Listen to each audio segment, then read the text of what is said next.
Hello and welcome to today's episode of Platinum Talks Wealth.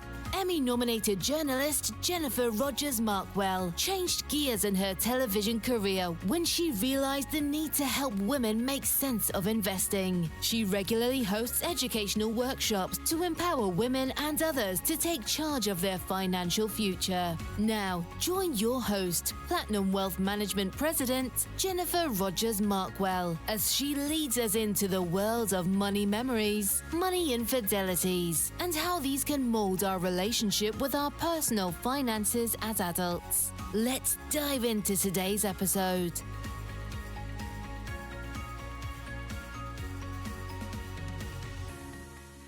Hi, and thanks so much for spending some time with us. It's Jennifer Rogers Markwell, and you're joining us from the Platinum Talks Wealth podcast. Today, I have the pleasure to be joined by Nancy Knous. Nancy, thank you so much. We've been talking about this for a while, and I'm so glad that you made time to chat with me today. I'm honored to be with you. It's going to be a blast. Oh, well, so first question I always ask is tell us all about you and why you do what you do.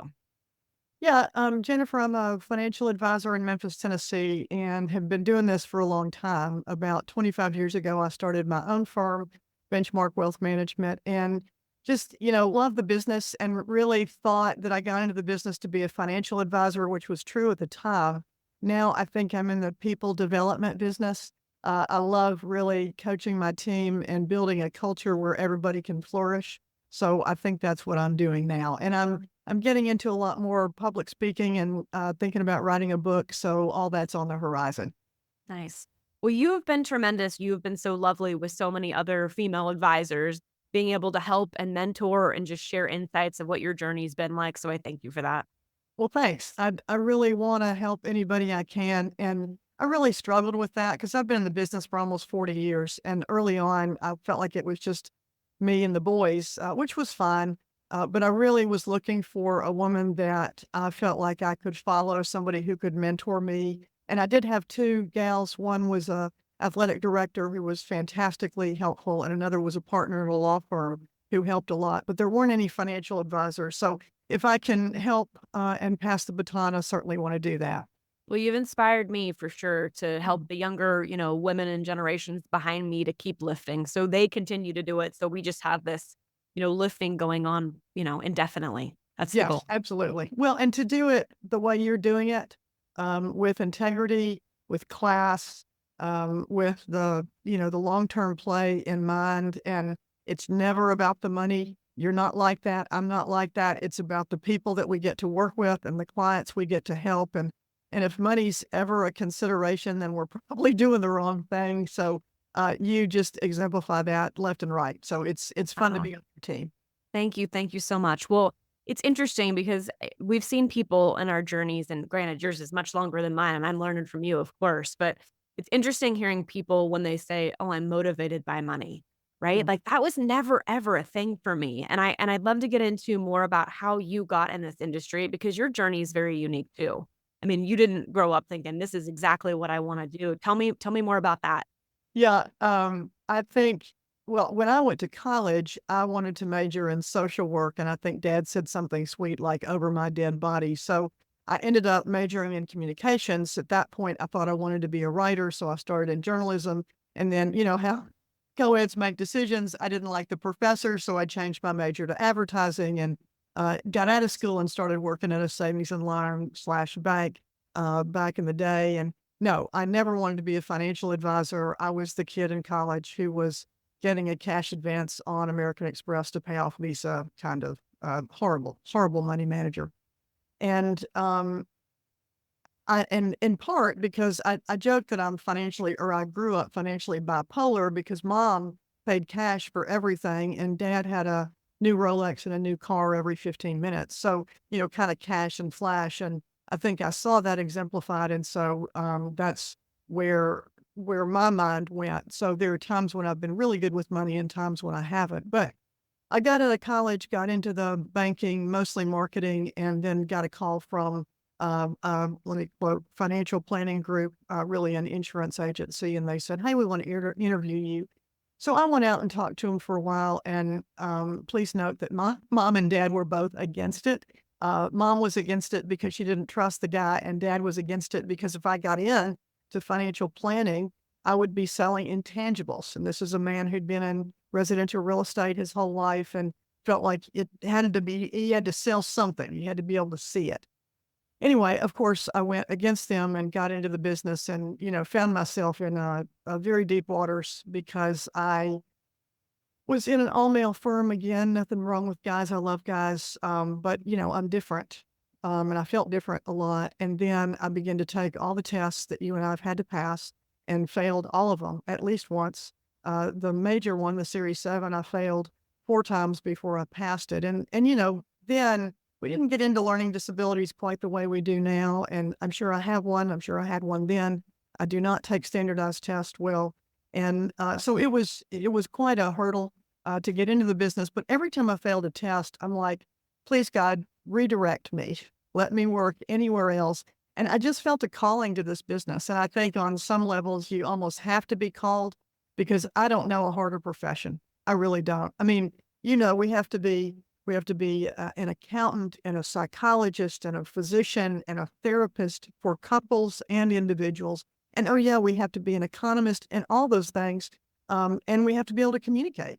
And I think all that's really challenging, but boy, is it fun to try to master it, right? But anyway, that answers a little bit of your question.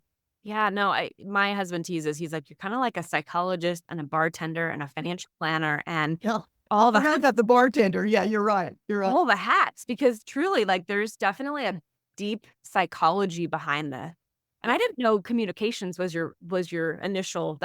Same. Like, our paths are pretty Oh, similar. wow. So funny. Wow. Yeah, I didn't know that either. And, for a long time, I didn't want to put my diploma on my wall because I felt like I needed a degree in finance to be doing what I was doing. And I think that's part of the challenge and what I try to encourage young women or any woman to think about is I think we're always looking at what's not right about us, Yeah. how we're different. And man, that's what we have to lean into. That's the benefit. And so I felt like if I wasn't an accountant type or I didn't understand every intricacy of all the financial plan that something was wrong with me or I wasn't good enough. And it turns out my strong suit is relationships and listening and understanding and perceiving and intuiting and all that. And, you can hire detail people. And I just think that's, that what we tell ourselves and what the actual truth is are sometimes two entirely different things. And we've got to park on the truth. So anyway. Yeah, no, 100%. And I think the communication side, I think for me working in TV for 15 years and that was my job, right? I feel like that has served me really well, Yeah. being able to communicate because like you said, some of this can be learned, right? But some of it cannot be. And Mhm. some of it's got to be intuitive and be heart-centric with what you're doing, but be there to care about that person and listen and help them navigate through whatever their, situation is so they can reach their financial goals, whatever they are. Exactly. Yeah. Spot on. Yeah. So another thing we like to chat about are money memories. So you shared a little bit, but what are some money memories that you had as a child or a younger person that helped evolve your relationship to money as an adult? Yeah. I think the most distinct is that mom and dad were members of a country club and we spent a lot of time there and I was on the swim team and all that. And there was a little grocery store that was on the way to and from the club.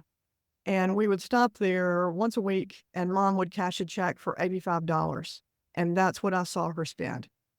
She only paid cash. She did have 2 credit cards back in the day to Sears and a store here, Goldsmiths, that's now Macy's, that's not here anymore either. But she never used them, or rarely. And I think, I've learned so much about that since that time because, after the Great Recession, I really had some trouble because it caught up with me in 2010. The market went down 30 or 40%. So our income went down 30 or 40%. And I don't think I was paying attention. And consequently, one day I couldn't make payroll. And I'm lamenting that with my best friend that afternoon. And she says, my husband and I can loan you the money. No worries. It was $5,000 I was short. Okay, think about this. I own the firm. I'm short $5,000. Anyway, she loaned it to me. And I forgot to tell you that she was my receptionist. So my receptionist is keeping my financial planning firm afloat. And so I think at that point, I realized that mom not only paid cash, but she paid attention. she knew what was coming in and what was going out. And, dad was in sales, and you know how sales can be. Some month you know what you're going to make, but most months you don't. And she was a teacher, and she managed it. She was aware. She stayed on top of it. So in order to get my house in order, that's what I started doing, going back to her example. And that's number one, stop kidding yourself, pay attention, but also pay cash. So I literally cashed a check once a month, and everything I could pay cash for, I did. And if the cash wasn't in the envelope, literally, I just didn't do it. Because, stuff like you and I could probably eat out of our pantry for 3 weeks. I Yeah. wouldn't like it because I don't like saltines that much. And they've been there for 3 years, but they're still fresh, which is frightening. But it's possible. And so I think it was really a great lesson for me in paying attention, self-control, paying cash. Because when I would pay cash, it was over with psychologically. I'm not waiting for the credit card bill to come in. I'm not waiting to pay a note. I'm done. And I think that really makes a huge, huge difference. Yeah, no, thank you for sharing that. And there's so many different which ways we can go with this Sure, yeah. conversation. We I can feel yeah. like one of them would be the hashtag girl math. Have you seen that? No, I have not. Oh gosh, Nancy. It's like people who are younger women generally who are like, oh, it's hashtag girl math. It's on sale, so it's really free. Ah, And I see that and I'm like, no, no, like that's yeah. not, no. And I feel like another point too is like there's two perspectives of owning a firm, I feel, right? I mean, there's hundreds really, but like two main ones is like working on your business and working in your business. Right. And I feel like the day-to-day and helping clients and putting them as a priority always, which we both do, Mhm. is such a big deal. And then there's the whole side of like, wow, I need to buy pens. I need to buy paper. I need to buy, you know what I mean? Think you Right. wouldn't think about if you're working a 9 to 5 job. So it's working on your business and in your business, which Yeah. are two very different kind of phenomenal situations. Yeah, absolutely. And they both have to be prioritized, or otherwise, all of a sudden you wake up and think, wait, I'm not taking my own advice. And I think there are a lot of financial planners who are giving great advice and not taking it themselves. And, what is the plan? How much debt do you have? Do you know what you're spending? I'm asking financial advisors because we ask that all the time. And so, what was really helpful to me, oh, and back to your point, girl math, I think we're Costcoing and Samming ourselves to death. I'm gonna go and I'm gonna save money on a gallon of mayonnaise. Well, okay, there's a lifetime supply of mayonnaise. And, I realized it's funny you say that because I remember opening up my bathroom cabinet when I started all this, let's get aware of what you're spending. And I think I had 8 deodorants. Well, hey, I'm all for personal cleanliness and all that. But, it's like I'm so far ahead. It's not, this is pre-COVID now, and it's just crazy how much extra we all have. I mean, I like red wine, and I've certainly been known to have a glass, but I don't think I need 12 cases. We've gotten too much, and it's okay to have 12 cases if you don't owe anybody anything. But if you're buying that on time, then it's not really you're not saving money, you're spending money. So I think you're right, though. The whole consciousness awareness thing is really critical. Totally. And I think it depends on, back to those money memories, what you learn or didn't learn. Like Yeah. for me, it was my grandparents. I don't know if I've shared this story with you before. Uh-uh. My money memory is my grandparents raising me, and they had this cabinet. They had a couple cabinets, actually, not even in the pantry. These were separate cabinets of canned goods. They were Mhm. depression kids. So, like, for them, it was getting food on the table, feeding, their family, brothers, sisters, and they both came from big families. So I remember one day, like, going home and I was like, hey, Pop and Graham, like, do you realize some of these cans in here are like 10 years old? And I was like, if you guys are going to go out in the world, I want you to go out for a good reason, not because you ate a bloated can of corn or beans, right? And Right. literally, it was one of those situations where I'm taking cans and throwing them out, and they were so angry at me.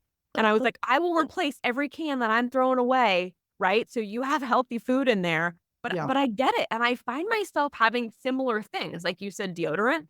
I totally do the same thing, the same thing. And the pantry, my husband's like, Jennifer, he's like, this is like 4 or 5 years old. He's like, come on. And I Yeah. said, well, it's probably good. He's like, oh, you have that like mindset of your grandparents in there. And I do. And I find myself with those money memories too. And everybody has them. You just have to kind of realize, does it serve you? Is it serving you now? Do you need to change your perspective? Or is it Yeah. something that you're not even realizing yet?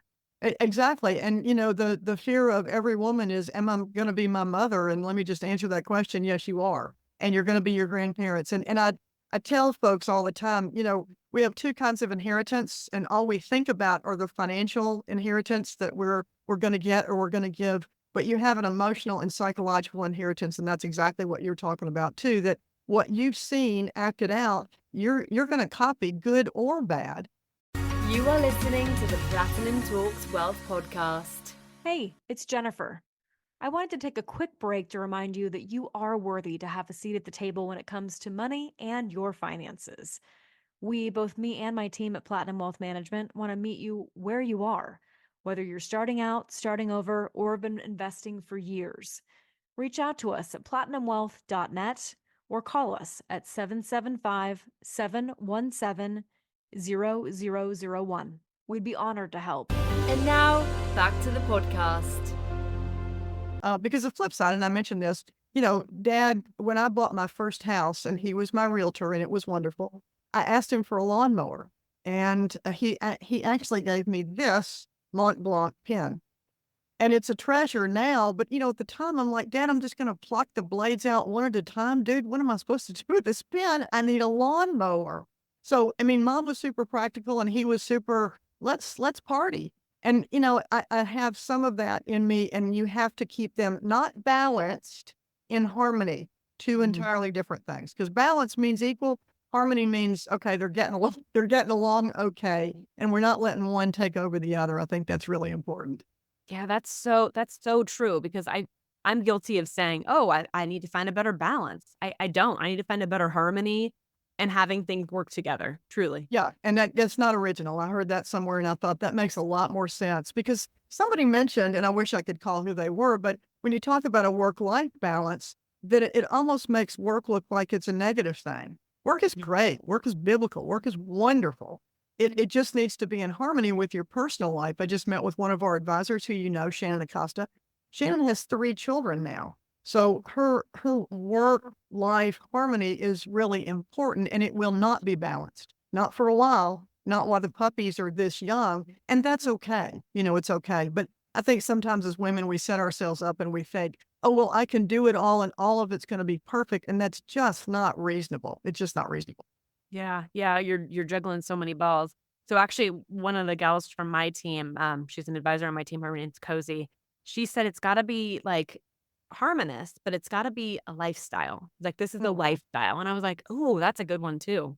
Yeah, it is. And I think I read this book, The One Thing. I can't remember who the authors were, several years ago, and it talks about all the areas of your life and what the priorities are in each compartment.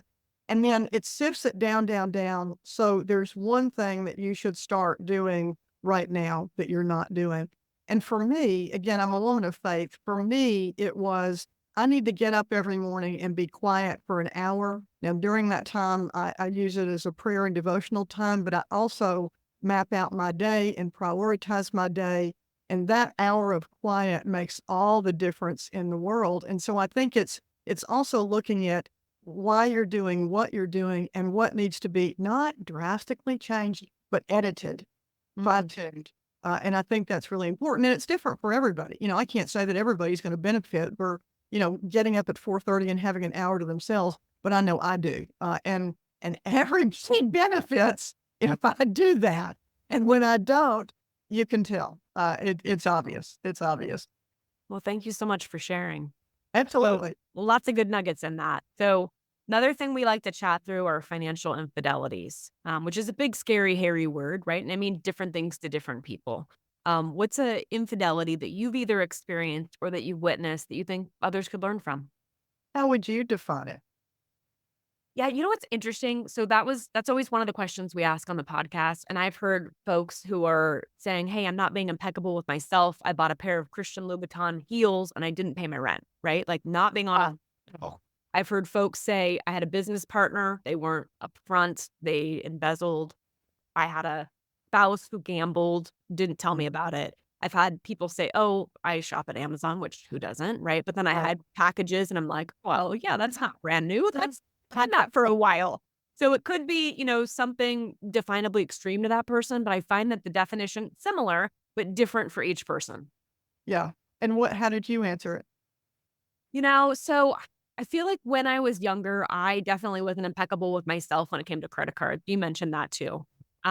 Going to school, I think trying to learn everything that I was learning from my grandparents who didn't do credit cards at all, who paid cash for everything. And so credit cards were brand new for me. And I remember going to school, college in the quad, there was like this whole lineup of all these different booths that were set up. Mhm. And the booths were like, we'll give you a bag of M&Ms. We'll give you a T-shirt. We'll give you all this cool stuff. And I was like, Yeah. I clearly need a bag of M&Ms and I need this T-shirt and I need a pizza and whatever, right? Silly. Right.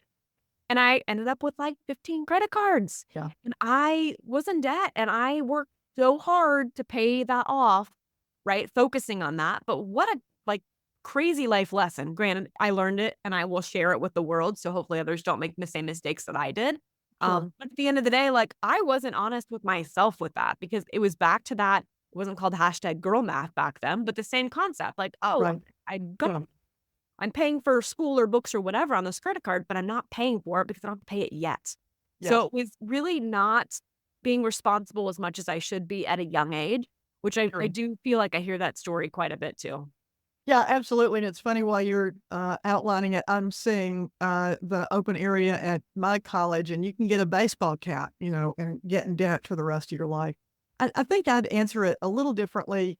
I've been a big giver most of my life, and I was on the board of a nonprofit school many years ago. And I think because I was the youngest and I was one of very few women on the board, I wanted everybody to be impressed with me, and so I gave a lot of money. I gave a lot of money I didn't have. Basically, I had a line of credit on my home, and that's what I was giving from. And again, in 2010, when you wake up one day and you're like, okay, you're borrowing money to give. Could you sober the heck up? Because you're killing yourself here. So I think it's, again, how did people perceive me? You know how important that was when you were 20 and 30 and 40. And I hope I'm over it, but I don't think you ever really get over it because you're always trying to impress someone or you want someone to like you. Well, you're probably wiser than I am, but I'd feel like that. I have a friend who went to a new therapist the other day, and she said, I realized halfway through the session that I was trying to get the therapist to like me. And I thought, preach it, baby. I totally understand. But so I would say that was infidelity or just, a big mistake and not realizing what I was doing and why I was doing it. But learn that the hard way. But I Yeah. had a lot of interest.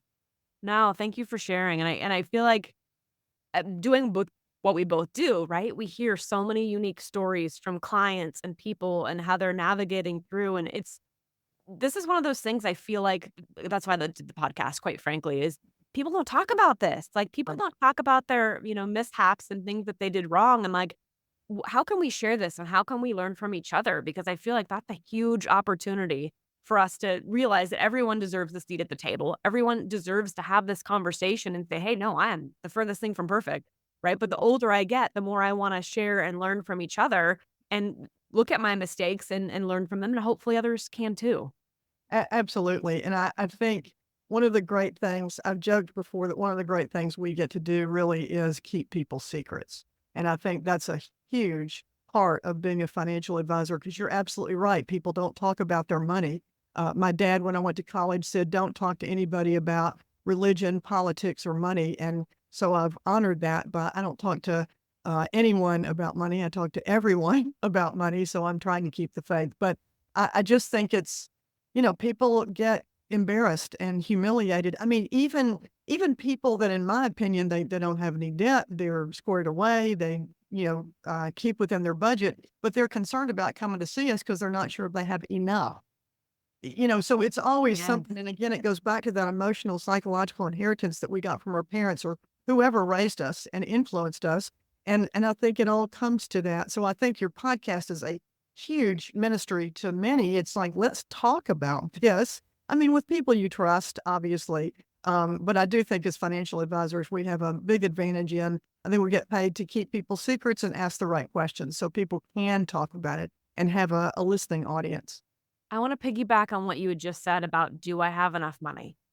that is such an interesting topic because people hear the commercials for, different firms that are out there. If you have $500,000, call us. If you've got $5 million, call us. And it's wild. And then people have that tied to, well, I'm not worthy to have a financial advisor because I'm starting with like $1,000, right?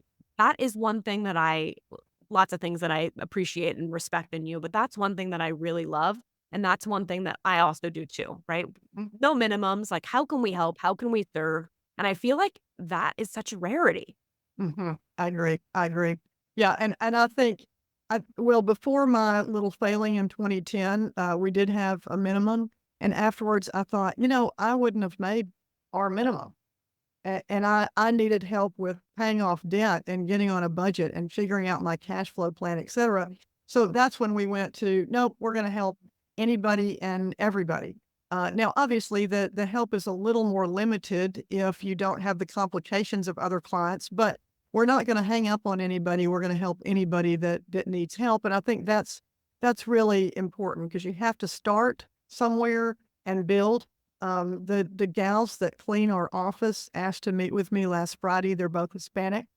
And they've been taught that you cannot trust banks or credit unions. They're going to take your money and the government's not friendly to them, et cetera. So I explained savings and FDIC insurance and all of that. And I think they're going to open up an account. It's not with me, but it's like, oh, okay, so it is all right. Well, they just need some education. They're holding $10,000 in their apartment. So, excuse me just a minute, Jen. Someone wants to come meet you.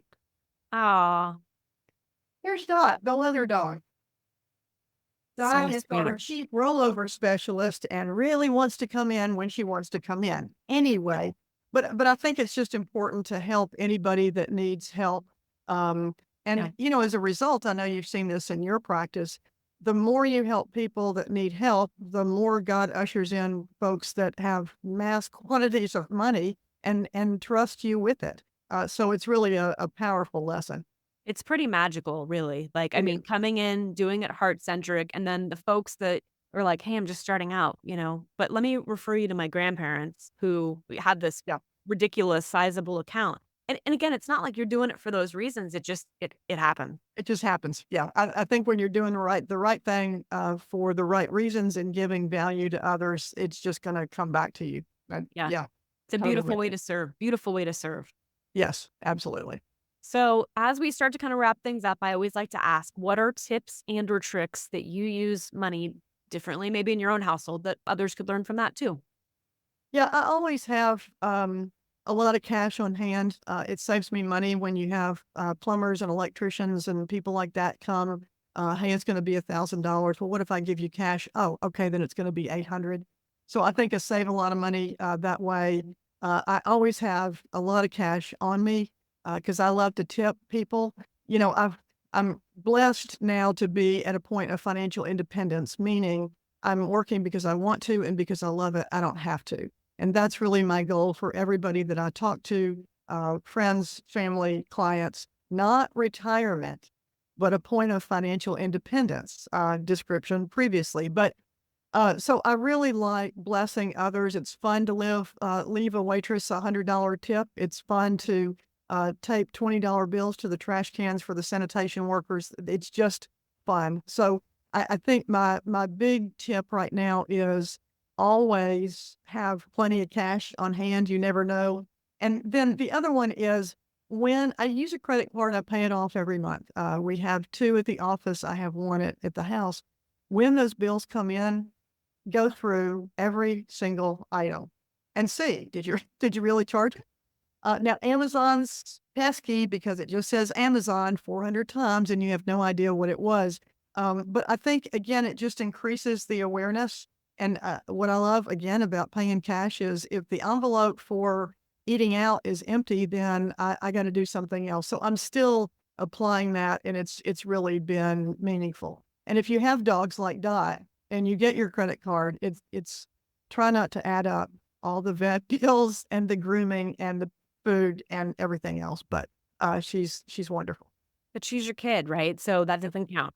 So yes, that's I true. get it. That's true. Exactly. But I think cash is still king. Just my opinion. And if I can preach for just a minute, Please All do. those people that don't take cash, I think it's discriminatory. I really do. There are people that can't get credit and they can only pay cash. But even with that, I think Big Brother has got us charging and debiting to our detriment. And I think cash is fantastic. So we'll see how long I can do it. That's awesome. Well, thank you, Nancy, so much for sharing today and just spending some time. My pleasure. You're one of my favorites. I'm grateful to have you in my life. Oh, right back at you. I'm so grateful for you. Thank you. And then those of you watching or listening, hopefully you'll join us on the next Platinum Talks Wealth podcast. If you enjoyed today's podcast, Platinum Talks Wealth, please subscribe and share. For more information about Jennifer Rogers Markwell or Platinum Wealth Management, please visit www.platinumwealth.net. Securities and advisory services offered through LPL Financial, a registered investment advisor, member of FINRA and SIPC. The opinions voiced in this podcast are for general information only and are not intended to provide specific advice or recommendations for any individual. To determine which strategies or investments may be suitable for you, consult the appropriate qualified professional prior to making a decision. The guest speakers and their companies are not affiliated with or endorsed by LPL Financial or Platinum Wealth Management.